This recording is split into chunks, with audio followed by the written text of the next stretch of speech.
tanya nih. Lu mau ujian praktek nggak? Ujian praktek mau? No, mesin Cina yang jelek lu ambil. Ayo bersihin ke meja. Yang apa namanya? Yang elkonnya nggak ada, sama transfer nggak ada, mesin Cina no yang di bawah no. Tadi yang playbacknya dibuka. Nah, nih sini. Ini kan hancur nih. Nah, ini kan hancur. Jadi anggap aja ini TV mati total. Karena kenapa kan transfernya udah nggak ada nih. Transfernya udah nggak ada, elko gedenya juga udah nggak ada. Jadi ini kan ini kita nggak tahu nih rusaknya apa. Nah, ini lu kerjain sampai keluar B+. Step-stepnya lu keluarin semua kemampuan lu. Jangan nanya. Paham? Lu kerjain tak, nah, no, welcome lampunya. Jadi sampai tegangan G+ timbul. Sampai jam 7 lewat 10. Jam 7 lewat 10 nggak beres, gua turun tangan. Siap nggak? Ya udah tuh lu kerjain tuh. Jadi ini sebenarnya TV udah apa sih, masih bisa nggak ya? Sepertinya kalau TV masih bisa. Mau rusak kayak gimana juga bisa terus. Cuman masalahnya ketaker nggak. Jangan istilahnya apa namanya, kita dapat bayar 80 tapi ujung-ujungnya nombok. Kita juga harus ada hitung-hitungan. Berarti playbacknya pasang lagi? Nggak usah kan. Oh, dia nggak tanpa ini apa B+ sudah keluar ya? B+ udah keluar. Ini anggap aja TV mati total nih. Anggap aja nih TV mati total. Jadi gue pengen lo bisa ngidupin B+ dia. Kayak gitu, udah itu doang. Nggak ada yang lain. Lu bisa ngidupin itu doang. Ntar gue lihat. Kaca pembesar ya? Kacamata aja ya? Ah, kacamata aja.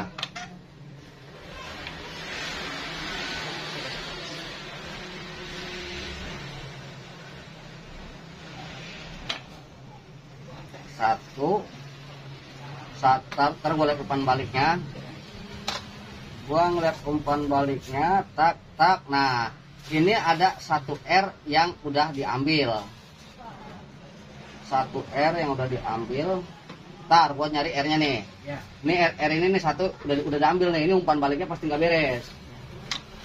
Ntar gue ambil umpan balik satu. Kayaknya R ukuran kilo tuh. Satu pakai 100 kilo. 100 kilo gini nih.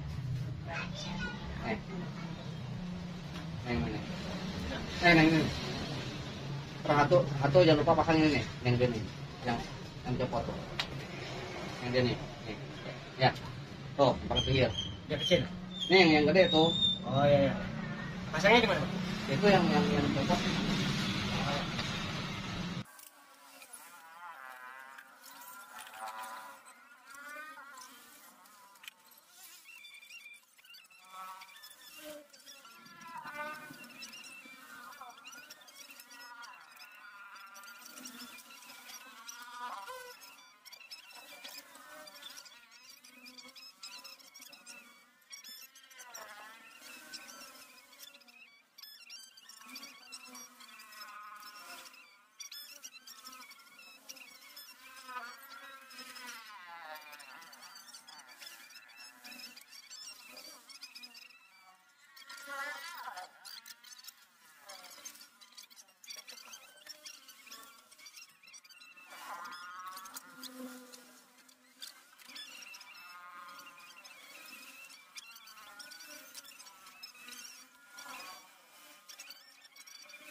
Ya sayang.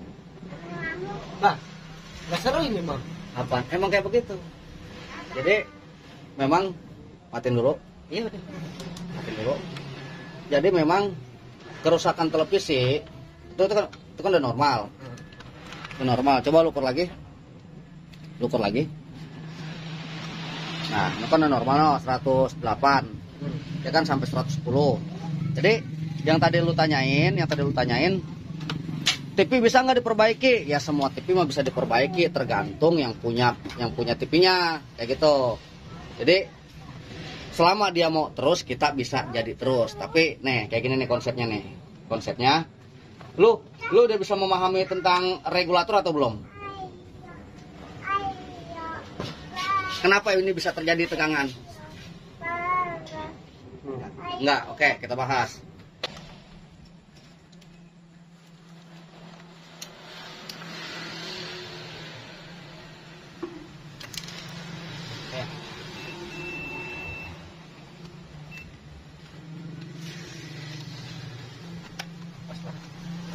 Nih, hertz.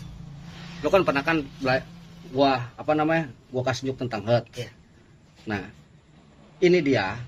Kan kalau PLN hertznya kan tuh, lihat. Hertznya kan 50 hertz. Akan tetapi kalau misalnya regulator, tadi kan lu sempat bingung tentang transistor. Nah, kalau misalnya regulator, kita bisa lihat di outputnya dia pakai berapa hertz. Tuh, 137 kilohertz. Berarti ini hertznya ini tinggi banget, bisa kisaran sampai nih misalkan B+. Tuh. Ya kan? Ini dia itu ukurannya bisa sampai kilohertz ukurannya. Ntar mana nih? Ukurannya bisa sampai kilohertz ketika kita lihat di bagian AC-nya.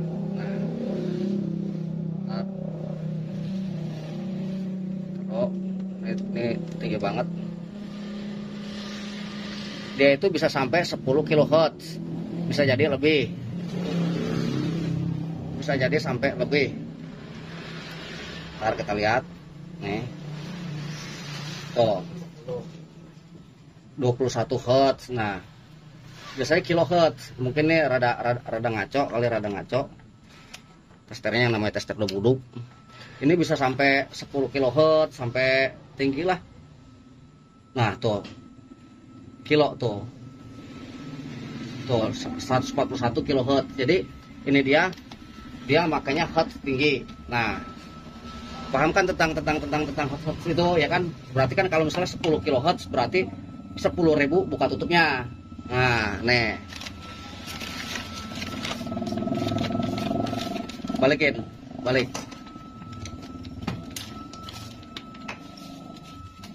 Nih, lo harus pahamin. Ini kan power supply. Dia nih. Nah, ini kan power supply. Dia sama halnya. Tugas kita itu sama seperti kita mengaktifkan dia. Kalau misalnya trafo biasa, misalkan trafo biasa. Kalau trafo biasa ketika kita masukin 220 dan dia kan ada 50 Hz. Kalau trafo biasa ini bisa dibilang memang trafo yang udah siap ready sama tegangan PLN. Jadi kalau pakai trafo biasa ini trafonya harus gede banget. Pertama itu, kedua kalau pakai trafo biasa tegangan misalnya anggaplah 220 jadi 190. Ketika tegangan jadi 190 ini keluaran juga bakal ikut drop juga. Gitu kawan. Nah, balikin. Jadi dia kan pernah gue bilang kalau misalnya tegangan, kenapa trafo bisa bekerja? Karena dia kan memakai 50 Hz 50 kali naik ke atas ke bawah 0, 50 ke bawah, 50 ke bawah. Nah, jadi intinya ini kita berbicara trafo biasa dulu nih. Ya. Kita berbicara trafo biasa. Ini kenapa dia banyak lilitannya, kok dia dikit gitu. Nah, karena dia cuma 50 Hz.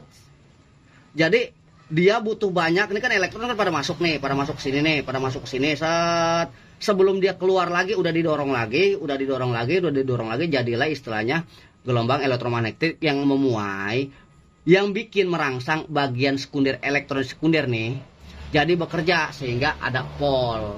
Tuh, kayak gitu. Nah, ini trafo biasa, AC biasa. Nah, kalau misalnya ini trafo SMPS, dia kan lebih kecil, Tapi bagaimana caranya? Ini trafo yang kecil ini bisa tetap bekerja kayak gitu, dan kerjanya pun bisa lebih gila dan bisa lebih stabil. Nah, jadi kayak gini prosesnya kawan, prosesnya kayak begini. Ini pertama kan 220. Dari 220 ini difilter truk melalui 4 dioda. Jadi ini kan 220 AC. Nah, ini ada pemfilter berupa kayak lilitan nih, kayak misalnya ada kapasitornya, milarnya, ada juga dioda. Nah, ini dia fungsinya buat menghilangkan arus liar. Lu tahu kan kalau misalnya istilahnya ada motor TV gerges itu arus liar kayak begitu. Kalau misalnya di suara itu jadi dengung, jadi denging kayak gitu. Nah, ini dia fungsinya untuk penghilang arus liar. Nah, ketika udah beres di sini, fokus nih lo nih. Ketika dia udah ke sini, nih, udah melewati 4 buah dioda, maka dia menjadi tegangan DC yang berupa 290 volt karena udah difilter sama elko. Nah, ini anggaplah trafonya. Anggap trapo. Ini primer, ini sekunder. Nah, dari DC ini dia dibagi dua. Satu ke bagian dripper. Nah, ini ke bagian dripper, biar pada ke bagian juga. Nah, ini ke bagian dripper. Yang mana bang drippernya bang? Nih, tuh. Dari sini, ini kan 220. Ini dibagi lewat startup. Tuh, startup. Nah, ini startup nih. Startup menuju bagian dripper. Nah, dripper itu apa? Dripper itu dia itu istilahnya pengemudi, supir. Dripper itu supirnya, dan supirnya akan menentukan berapa banyak buka tutup dia. Nah, dari dripper ini kan apa namanya nih? Ini kan tegangan 290 ini, tegangan 290 langsung masuk ke bagian kaki dia, trafo. Nah, di sini ada bagian transistor. Nih, final nih. Ini dia yang buka tutup. Nih. Ini dia yang buka tutup nih kawan nih. Nah, ini transistor final nanti dia bakal lari satu ke bagian dia, ke bagian kaki trafo. Nih. Tuh, ya kan? Sini kan? Nah, dari kaki trafo. Nah, ini juga bisa mengaktifkan secara, kalau misalnya dia aktif, ini dripper jadi ikut aktif juga. Nah, ketika ada dripper, dripper bakal ngasih perintah ke transistor final berapa banyak dia buka tutupnya. Nih, makanya setiap transistor itu pasti ada salah satu kakinya ke ground. Jadi dia ini pengsaklaran yang gila luar biasa. Dia tuh tek tok, tapi dalam skala tadi kan misalnya 10 kHz, berarti 10.000 kali buka tutup. Kalau misalnya dia 10 kHz, berarti 10.000 kali buka tutup. Begini dia nih.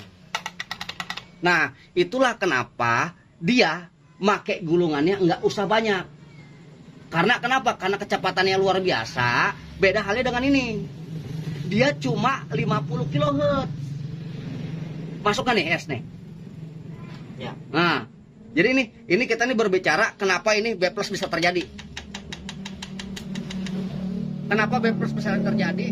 Melalui sistem SMPS, bukan melalui sistem trafo biasa. Kayak gitu. Jadi ini gua mau ngulas bagaimana ini SMPS ini kerja. Kayak gitu. Ini secara gamblangnya seperti ini. Jadi tegangan masuk ke dia, tegangan masuk ke bagian trafo driver. Nanti ini TR bakal ngesotin enggak. Jadi ketul. Jadi kan di saat shot hilang, di saat enggak kan ada. Hilang ada. Nah, ini terjadi sebuah induksi nih. Karena berhubung hilang ada gini. Nah, dia memanipulasi kan kalau tegangan DC kan dia kan enggak ada hertznya. Dia itu standar. Nah, dirubah sama dia memanipulasi hertz melalui sebuah transistor. Jadi secara nggak langsung dia bikin hertz. Dan bikin hertz dengan jumlah yang gila. Oke.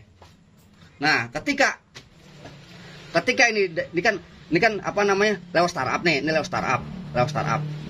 Ini driver. Driver ini yang mengemudikan. Dia menugaskan transistor final untuk buka tutup sehingga ini ada induksi. Ya, ini. Terjadilah sebuah tegangan. Nah, fokus lu di sini, fokus nih. Nah, tegangan ini, tegangan utama adalah tegangan B+. Kenapa bisa 110? Karena begini nih, di sini ada apa namanya? Ada perhitungan-perhitungan yang mengharuskan dia 110. Di sini ada kopling. Nah, nih kayak misal dia nih, kayak misal contoh balikin nih. Tuh, ini kopling-koplingnya nih. Nanti dia bakal lari ke bagian optokopler. Nah, ini dia di sini. Kopling, perhatiin. Nih, dari kopling dia, dari B plus tuh, tak, no. Nih, dari B plus tuh, ini ke sini. Tuh. Nah, dari kopling dia, nyampe ke optokopler. Anggaplah ini opto. Ini melalui proses nih ada tripod, ada yang lain-lain nih. Nah, dari dia ini anggaplah opto. Opto ngasih sinyal ke dia, ke driver, seberapa dia harus memerintah transistor. Kalau misalnya tanpa dia bisa jadi ada beberapa televisi ketika bagian umpan baliknya lu buka, elko 110 meledak. Karena kenapa? Dia nggak ada perintah kopling, jadi ngeblong, datang meledak. Makanya hati-hati kalau lu bermain regulator di umpan balik lu hati-hati. Karena umpan balik ini koplingnya. Nah, istimewanya begini kawan, Ini kan 220 menghasilkan 110. Nah, menghasilkan 110. Istimewanya SMPS ketika nih tegangan anggaplah jadi 190. Nah, kalau misalnya trafo dia input lemah, output ikut lemah. Kalau misalnya dia beda hal. Nih, 190. Anggaplah misalkan 220 jadi 290, ya kan? Berarti kalau misalnya 190, ini berarti cuma jadi 250 volt DC. Nah, ketika ini dia ke sini, tas. Ini bekerja seperti biasa. Ketika ini anggaplah ngedrop cuma apa namanya? Cuma 90 volt. Dalam hitungan sekian mili detik akan terendus sama optokopler. Optokopler bakal merintah ke driver. Woi, kencengin dikit. Nah, dia bakal ngasih tugas ke transistor. Kenceng. Kayak begitu. Sebaliknya sama. Kalau ini tegangan tinggi, tegangan anggaplah menjadi 240 gitu ya. Walaupun jarang kalau tegangan 240. Biasanya kalau udah lewat sekalian bikin hancur. Nah, ketika anggap nih kita berandai-andai. Tegangan 240, maka kan akan menambah semua. Di sini anggaplah jadi 190 gitu ya. Dari 110 menjadi 190. Dalam sekian detik ini dia akan terhembus sama opto sama bagian-bagian sini. Nah, dia bakal ngasih perintah lagi ke driver. Woi, slow. Awas duduk. Gitu. Jadi ini dia akan kendor. Jadi tadi lu bilang ini transistor pakai nggak atau pakai lah, tolong. Kalau nggak pakai ini nggak bisa ke sini, ke trafo ya? Atau dia nggak ada buka tutupnya. Iya. Maka dia nggak ada seperti ini, nggak ada seperti apa namanya, nggak ada seperti hertznya. Wah, ngantuk, udah stres dah, udah ngantuk, udah stres dah. Jadi kayak gitu. Jadi kalau misalnya permasalahan, bang, ini tegangan drop, gitu. Tegangan drop bisa jadi dari dia, bisa jadi dari drivernya juga nih, ngantuk. Kayak gitu. Ini. Iya, ini dia dua, ini bisa dikatakan ini adalah tali kopling, ini bagian kampas koplingnya. Nah, ketika dia itu ngebuka di sini, gitu. Nah, kalau misalnya kejadian ada drop, ada lebih, ada apa, bisa jadi ketika ini drop, maka tegangan bakal drop. Bisa jadi ini transistor bakal jebol. Makanya pasti nanti lu bakal nemuin ketika IC vertikal ngesot, pecah kagak cuma ngesot, ini horizontal jebol. Nanti lu bakal temuin bahwa penyakit bukan cuma satu, tapi udah mati total, vertikal juga kena. Nah, sebenarnya permasalahannya bukan sama bukan sama horizontalnya. Permasalahannya sama bagian luarnya. Ketika drop nih, anggaplah lantaran dia short nih, lantaran blok-blok yang lain short, ini jadi 50. Nah, ketika ini jadi 50, ini kan kendo sama dia. Disuruh ngegenjot nih transistor. Woi, kencengin, itu cuma 50. Kayak gitu. Akhirnya digenjot terus, padahal ada yang drop. Akhirnya dia yang gak kuat, jebol. Nah, bebannya di dia ya? Hah? Bebannya di dia. Nah, itulah kelemahan transistor. Kalau STRW beda. Kalau STRW, dia ada bagian kayak protektornya. Ada bagian overloadnya. Kalau ada bagian kalau ada kejanggalan di bagian horizontal, dia bakal berhenti bekerja. Cirinya di elko masih nampung. Tuh kalau nanti lu ketemu kasus STRW. Kayak gitu. Pokoknya lu harus pahamin. Kalau lu udah paham ini, kalau lu udah paham konsep dari regulator, semuanya bisa. Karena semuanya mengandung sistem bolak-balik. Sistem SMPS. Sama playback juga pakai sistem SMPS. Dia dipicu dari kroma. Kroma akan membenturkan ke transistor ke driver horizontal.